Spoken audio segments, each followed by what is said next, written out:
So next is अगर तो हमारी basilar artery, as you can see basilar artery occlude हो गई है, तो फिर हम क्या करेंगे।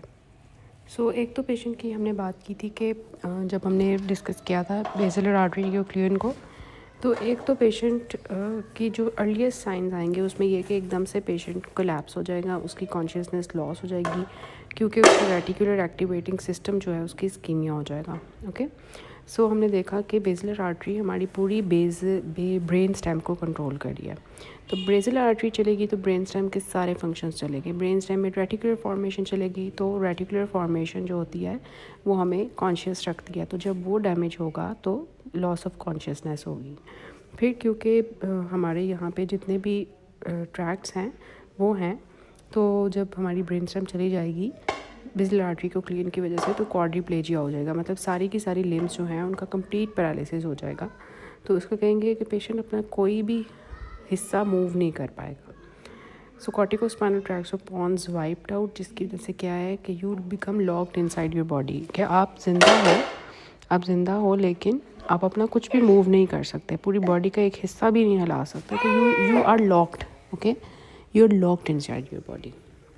इसको हम कहते हैं लॉक्ड इन सिंड्रोम, जिसमें पेशेंट फुली कॉन्शियस होता है लेकिन वो मूव नहीं कर सकता, सिर्फ अपनी वर्टिकल आई मूवमेंट्स कर सकता है या ब्लिंक कर सकता है, ना बोल सकता है ना अपनी लिम्स मूव कर सकता है।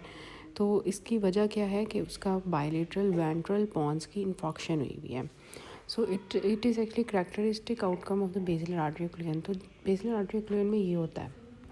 फिर इसके अलावा क्या होता है कि दोनों साइड्स की क्रेनियल नर्व्स की प्रॉब्लम्स आती हैं, कि बायलेटरल क्रेनियल नर्व एब्नॉर्मलिटीज़ के पेशेंट का फेशियल नर्व जब इफेक्ट होगी तो फेशियल वीकनेस होगी, उसकी लॉस ऑफ लेटरल गैस हो जाएगी, पोपिलरी एब्नॉर्मलिटीज़ होंगी, उसकी कॉर्नियल रिफ्लेक्स लॉस हो जाएगी क्योंकि ट्राइजेमिनल नर्व इफेक्ट हो रही है, डिसआर्थरिया होगा, ये बोल नहीं सकेगा due to multiple cranial nerve nuclei in the pons. तो न्यूक्लियाई के जब पॉन्स के जब न्यूक्लियाई इफेक्ट होंगे, जिसमें मेन फेशियल नर्व है, लेटरल जो रेक्टस का जो था मसल को सप्लाई करने वाली नर्व, एब्ड्यूसर नर्व वो थी। तो इसके अलावा हमारी ट्राइजेमिनल नर्व थी, ठीक है। तो जब ये मल्टीपल नर्व्स इफेक्ट होंगी तो पेशेंट में ये साइंस आ जाएंगे। इसके अलावा क्या होगा, जब ब्रेन स्टेम के रेस्पिरेटरी सेंटर्स डैमेज हो जाएंगे तो रेस्पिरेटरी फेलियर हो जाएगा, पेशेंट सांस नहीं ले पाएगा।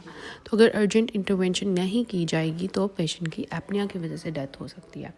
तो यहाँ पे आप देख रहे हैं कि वर्टिब्रल आर्टरीज़ हैं और उसमें से आपको नज़र आ रही है पोस्टीरियर इन्फीरियर सेरिबेलर आर्टरी निकल रही है, जो कि मेड्यूला के लेवल पे है, और पोस्टीरियर पार्ट और इन्फीरियर पार्ट सेरिबेलम को उसको सप्लाई कर रही है, मेड्यूला को सप्लाई कर रही है। और ऊपर आपको बेसिलर आर्टरी नज़र आ रही है जो वर्टिब्रल आर्टरीज़ के कंबाइन होने की वजह से बन रही है। ये बेसिलर आर्टरी आपको नज़र आ रही है कि ये दे रही है branches, interior inferior cerebellar artery pontine branches आपकी इसको नज़र आ रही हैं। तो बेसिलर आर्टरी ब्लॉक होगी तो देखिए सेरिबेलम की भी जो है आर्टरी ब्लॉक हो गई है, पॉन्स की मेन ब्लॉक हो गई है, जिसकी वजह से हमने देखा पॉन्स के सारे न्यूक्लियाई काम करना छोड़ गए हैं, ब्रेन स्टेम ब्लॉक हो गई है, तो पेशेंट का रेस्पिरेटरी फंक्शन चला गया है और ये सारे जो हैं पेशेंट को प्रॉब्लम होंगे, ठीक है। इसके अलावा क्या हो रहा है, ऑटोनॉमिक इंस्टेबिलिटी बहुत सीवियर हो जाती है, पेशेंट के ब्लड प्रेशर ऊपर नीचे होने लग जाता है, उसको कार्डियक अरिथमियाज शुरू हो जाते हैं, टेम्परेचर उसका मेंटेन नहीं रह पाता। तो इतनी ऑटोनॉमिक इंस्टेबिलिटी और फिर एकदम से डिजीनेस, एटेक्सिया, ठीक है। तो अगर तो पार्शियल ओक्लूजन हो जाएगी तो उसकी वजह से vertigo, nausea, falling, double vision, dysarthria, ये सब कुछ होगा।